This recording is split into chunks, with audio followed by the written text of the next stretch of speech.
It's franchise time, y'all. This is weird to me because for the entirety of my life, the only baseball team baseball cap I've ever worn was a White Sox one.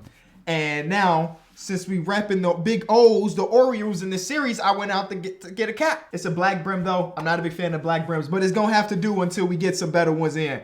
We decided to take over the Baltimore Orioles in a franchise mode for 2022.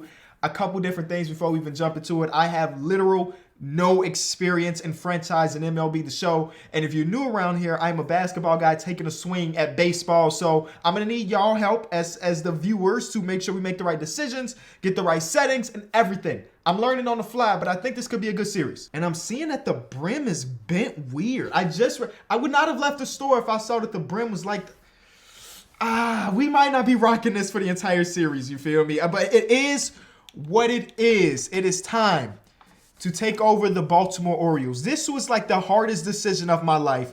I had narrowed it down to a few different teams. I even made a few polls on Twitter. And one of the teams that I was thinking about doing was the Mariners.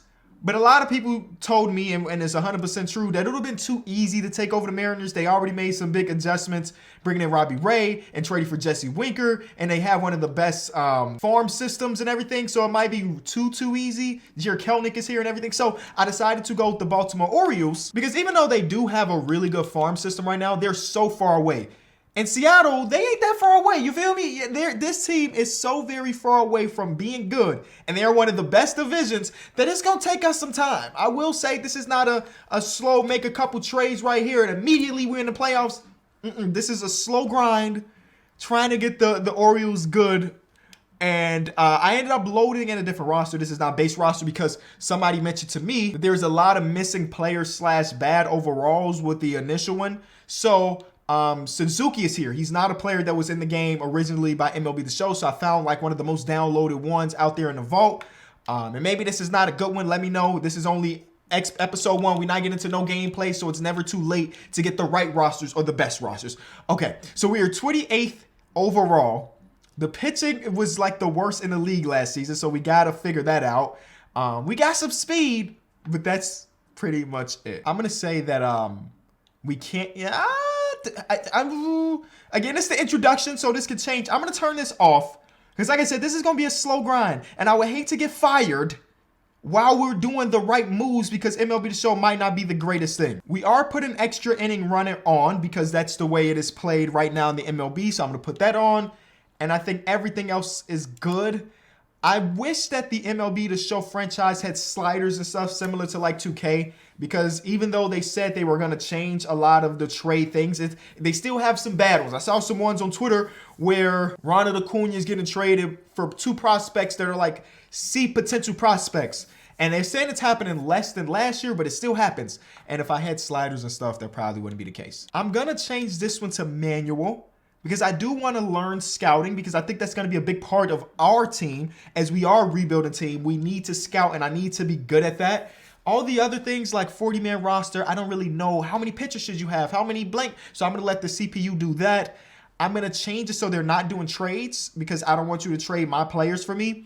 But some of the other stuff I'll leave on auto. So there's a lot of red here, which is not a good thing. We have the worst third base core, the second to worst shortstop play, the worst starting pitcher, the worst catching play, which is going to change because we have the #1 prospect in the league, which I'm going to play opening day. In real life, he's dealing with some injuries, so he won't start off. This is the Kenny-verse, so he will play. We got Cedric Mullins out at center, so that's got us at 7th.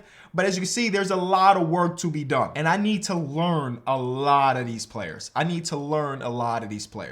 Like I said, we do got Cedric Mullins here, who had an amazing year last year. We got cool people like Ryan Mountcastle, who I enjoyed watching last year, or even Trey Mancini, who's got the power bat. I love he hit 35 home runs in 2019 and then had a 21 piece, and then he was in the home run derby, so that's pretty good. And then we have Adley, #1 prospect in all of baseball. Like I said, in real life, he probably won't play opening day, but he will be in our lineup from the very beginning here. And year #1 is a lot about having him progress because he can be, or he will be, our future star. You know, he's starting off at a 76 overall, 74 overall, which is not too bad. And the potential is an A, which is really solid. But if we get to the pitching staff, we do have John Means, who, you know, started off last season really good. I don't know how he finished. He finished with a 3.62 ERA, but one point in time, he was pitching really, really well last season. Jordan Lyles. This is, again, the worst ranked starting pitching staff in the entire league. They even have Grayson Rodriguez up here early on. I don't know how much I like that, because I was reading somewhere in preparation for this video, a lot of people are predicting that he's going to get called up towards the All-Star break, but I did see some people say that he might start off on the opening day roster. You let me know in the comment section what we should do with him, but he's a 22-year-old pitcher with an A potential, 69 overall. I mean, he'd be the third best pitcher in our entire lineup at 69 overall. So maybe we do have him start off, and hopefully he doesn't get shelled out there, because it's not a lot to go on. But he's going to get outings and get experience and stuff, and that's not a bad thing. We have Garrett Stallings here, who's another guy who doesn't even have a face scan in the game. So I don't know much about him, but he's got deep potential at 24 overall, or 24 years old, so that's probably not the greatest. We have DL Hall, who's another one of the top prospects on this team. He's starting off in AAA, 23 years old, 65 overall with B potential. Another player that might get called up halfway through the season. And those are like our top pitching players and pitching prospects, at least starting pitchers. I don't really know what the bullpen looks like. We got Cole here, who out of the bullpen last season had a 2.7, which is not too bad. You know, we got an 80 overall guy to come out of the bullpen. That's amazing. Paul Fry is still here. Dylan Tate is here. I remember seeing him get rocked a little bit last season. And our starting closing pitcher is Tyler Wells. I'm so out of my element here. I'm so used to playing or being an NBA fan where I just know everybody on the roster. I'm doing a franchise with this team where 80% of the names I have no idea about. So I got to do some research, and I got to play alongside to figure out which of these players I really mess with and who's good and who's not. Shout out to Ryan Mountcastle, who can play multiple positions. He's a little versatile out there. We can put him in third base or put him in left field, because Trey Mancini is probably going to stay at our first baseman. And now that I see he's a little versatile, he can play the outfield a little bit. Actually, his defense in the outfield probably is more suited for him to be in outfield. I'm going to see what they have it as, who's starting at where, and we're going to leave it as is. We do have Jorge Mateo, who's going to be, I think, one of my favorite players in this entire series. I love a good speed demon who can kill it on the bases. His power and contact and vision are all well below average, but he's versatile. We could throw him pretty much any position, and he's going to succeed on the defensive side of the ball. And once he hits the base pads, there's no stopping him. I love players like that. And he's only 26 years, only 2 years of MLB service. So who knows? We might be able to help him get a little bit better throughout the course of the series. As first up, we have Ramon Urias, if I'm pronouncing that right. He's going to be our starter opening day. He's got some good contact versus right-handers, but after that, I mean, he's a below average fielder out there and about average speed. So, you know, did I mention to you that we're one of the worst teams in the league? You're going to keep seeing stuff like that. But we do have Gunnar Henderson here. Gunner's on the top 100 prospect list. He's only 20 years old, 65 overall. So we want to continue to see him develop in Double-A, and maybe he hits Triple-A later in the season. We have Austin Hayes, who at 26 years old with 2 years of service time, has been having really solid seasons, it seems like, with them. And I'm excited to have him. I like our outfield low-key. Of course, we have Cedric Mullins, who's one of the main reasons why I picked this team. Just having such a good year last year, lefty on lefty. Love watching him play last season. I mean, 30 home runs out of nowhere. And I like a player that burst onto the scene. And we going to make sure bro don't fall off. He's not going to be a one-hit wonder here in Baltimore. And we have like Colton here, who's on the top 100 prospect list. And this guy, Drew Jones, is not a name I know at all. But at 18 years old, center field, first base, left field. I know somebody we got to keep a lookout at. He's starting at Double-A. And that's the roster. Jeez. I'm a little bit nervous, y'all. I'm a little bit nervous. So we're going to be playing games, obviously, in the series. I am not a guy that is amazing on the sticks. I will say that. I am not a guy that is amazing on the sticks, but we're going to be growing together. We got 62 days until the draft, which is really important for a team like us. So actually, before we even get out of here, let's go on over to our scouting department. This lets you know it's the first time I've loaded into franchises here. Welcome to the Hire Scout screen, where you can tailor your scouting. Okay, again, I'm not an expert in any of this, so I'm going to try to figure this thing out. I see right here we have two Eastern region scouts. We have an international who's actually pretty solid. I think we're going to keep Diego Roberts here. And then we have a Central who's not terrible. He's pretty efficient, but not great with pitching. Good at discovery, which is great. But I'm okay with spending a ton of money on scouting because it's super important for our future.